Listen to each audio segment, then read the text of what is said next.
Good afternoon folks, welcome to Malaga in Spain and welcome to the launch of a renewed and reworked and rebadged Triumph Scrambler 1200.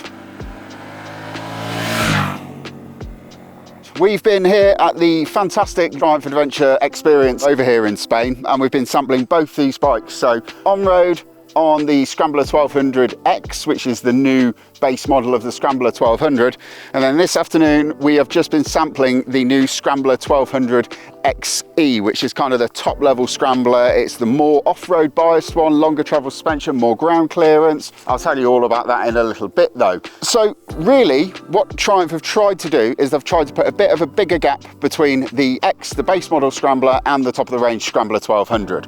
And the way that they've done that, because the other two were very much off-road biased, but one was just higher spec suspension and high spec brakes and all that sort of stuff, what they've tried to do is they've tried to make this one a bit more focused as a more road biased version that has got off-road ability, and this is the one that you choose if you do definitely want to do some off-road riding. So it's been a fantastic day here. I've never been to the Triumph Adventure experience in Spain before. I've done the one in Wales, which is a fantastic facility, but to come here in the middle of winter and ride and in bright sunshine, clear blue skies and perfect weather has just been absolutely joyous today. So we have done a little bit of an off-road introduction. We're going to do some more off-road riding in a little bit. Then we've got to hightail it back to the Triumph Adventure experience base, which is their HQ where they store all the bikes, and that is where I am going to talk to you fully about each of these new bikes, or this updated bike and this new model, and tell you everything that you need to know about them. So stay tuned, enjoy the riding, and I'll speak to you in a bit.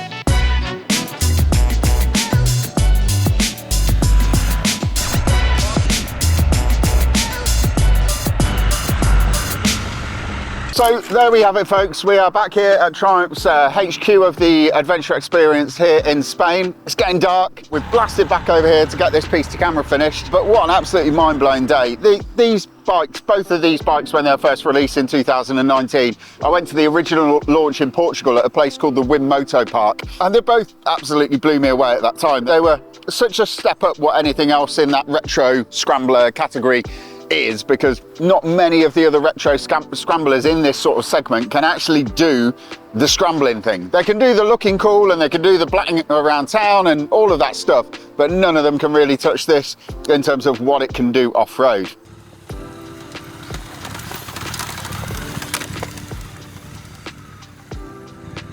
I'm going to go through both models in a little bit more detail for you now, because I didn't tell you too much earlier on.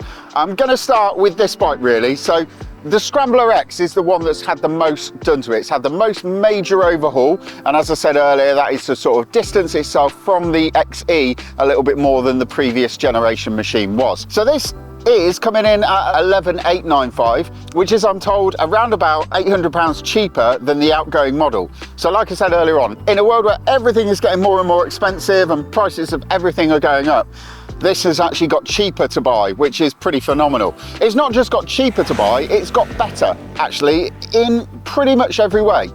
First and foremost, this has got an IMU now. It didn't. It had 2-channel ABS before. It's now got the optimized cornering ABS, exactly the same as you get on the XE. It's got the lean sensitive traction control. So you've got enhancements in the safety and enhancements in the rideability, whether you're riding on-road or off-road. On the electronics front, we still get the same riding modes as before. So you've got the rain, road, sport, user, and you've got the off-road. You don't have the off-road pro that this bike gets. The only thing that means is with the X, the base model bike, you're not going to be able to fully turn off the traction control and the ABS to both ends. You can turn off the traction control and the ABS to the rear wheel, but you will still have an off-road specific ABS going into the front wheel, which will allow a little bit of slip and locking with the front wheel before the ABS cuts in.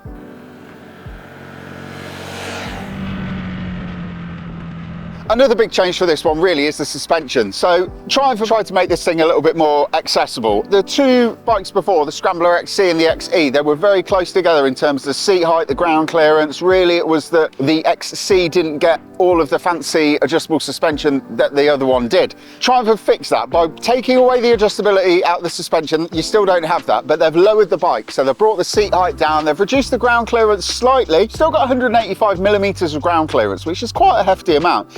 you've still got 170 millimeters of travel front and rear on the suspension, which again is quite a lot for a bike in this retro Scrambler sector. What they have done though, and this is the best thing that they've done with it, is they've optimized it for the road. The other bike was still, it was an off-road bike that just didn't have the high-spec componentry that its bigger sibling got.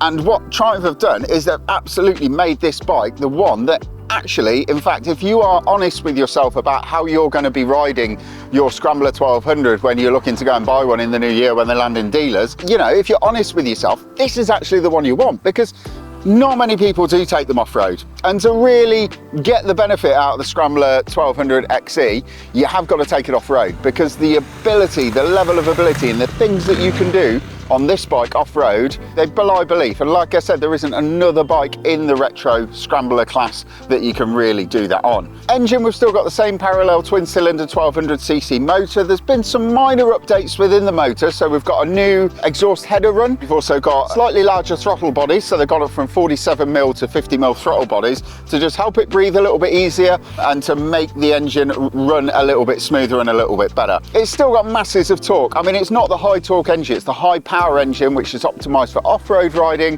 not grunty torque like you get in some of the other Bonnevilles, but you really don't notice it. You've got less inertia in the crank, but it still absolutely fires you out of corners when you're riding it on the road. And when you're on the dirt, you've got that slightly peakier power delivery that is just exactly what you want when you're trying to spin up the back wheel.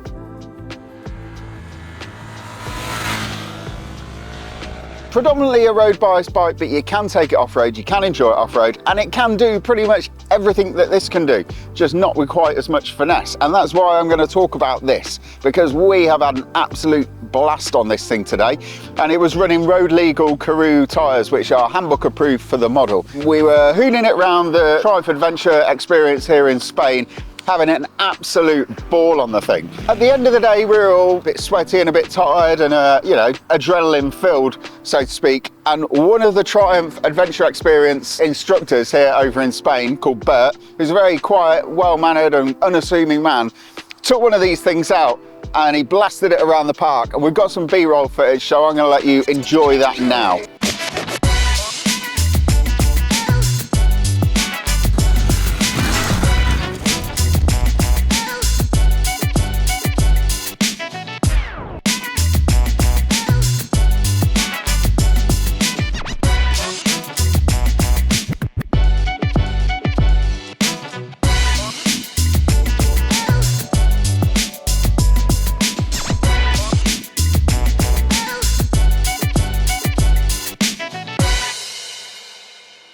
So there you go, that is what £13,295 can get you. If you've got the ability of someone like Bert, it can get you one of these and you can go and do that, and then when you finish doing that, you can cruise through the town looking cool as you like on a really, really attractive, well-spec'd and great fun bike. It's been a ball today. I've got to also say a big thank you to the Triumph Adventure Experience here in Spain.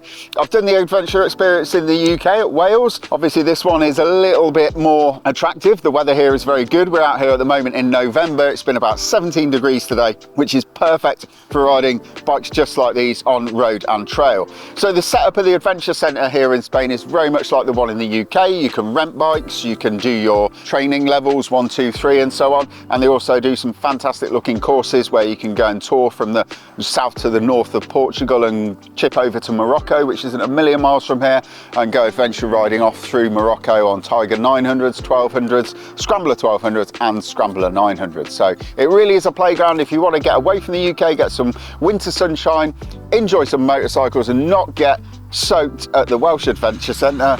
This is a really good place to come and I would advise you to check it out. Anyway, listen folks, I've waffled on far too long. We're losing the light and I'm going to leave you there. Check out the full review of these bikes on Visordown.com, and if you've liked that video, please don't forget to hit like and subscribe so you can stay up to date with all of our latest videos. And for the latest news, reviews and motorcycle features, get yourself over to Visordown.com.